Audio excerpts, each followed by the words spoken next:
In 2016, Shakur Stevenson was navigating life in Newark under circumstances that demanded constant awareness, discipline, and survival instincts, living in a modest apartment where security was never guaranteed and where the sounds outside at night were reminders that comfort was temporary. But fast forward to today, and he resides in a sprawling, ultra-private Houston estate that represents far more than luxury. It symbolizes calculated evolution, financial intelligence, and the determination to convert short-term athletic earnings into long-term generational security. Unlike many fighters who celebrate success through visible consumption, diamond chains, exotic car fleets, oversized entourages, Stevenson approached wealth with the same defensive precision he shows in the ring, studying markets, tax structures, and investment patterns before making his relocation to Texas, a state with zero income tax that quietly allows high earners to preside millions more over the course of a championship career. And he chose Houston specifically because of its rapidly expanding real estate market,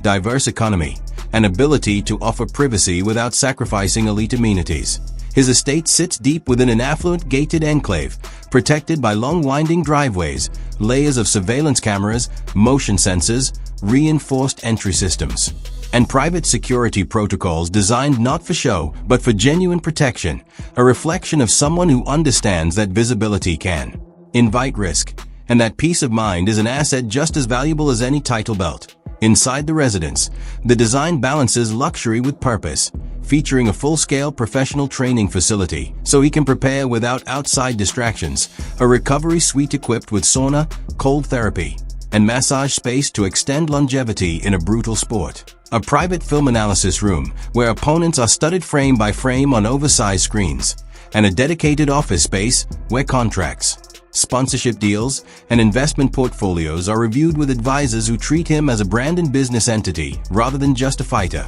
The home also includes carefully curated living spaces for family members, reinforcing his commitment to keeping his inner circle tight and protected, ensuring that those who supported him before fame can now live in comfort and security. While guest quarters are structured to maintain boundaries between loyalty and opportunism, something many athletes struggle to manage once wealth multiplies. Even the aesthetic choices inside the mansion reflect a strategic mindset: minimalist decor, neutral tones, structured layouts, prioritizing clarity and discipline over excessive flash, while secure vault areas protect high-value watches and jewelry that function more as diversified assets than ego-driven displays. Maintaining such a property requires significant ongoing expenses including property taxes, insurance, staff salaries, landscaping, utilities, and security monitoring. But those recurring costs are part of a controlled financial ecosystem built around appreciating land value rather than depreciating luxury toys, and that distinction separates temporary fame from sustainable wealth. His Houston move also positions him closer to elite training facilities,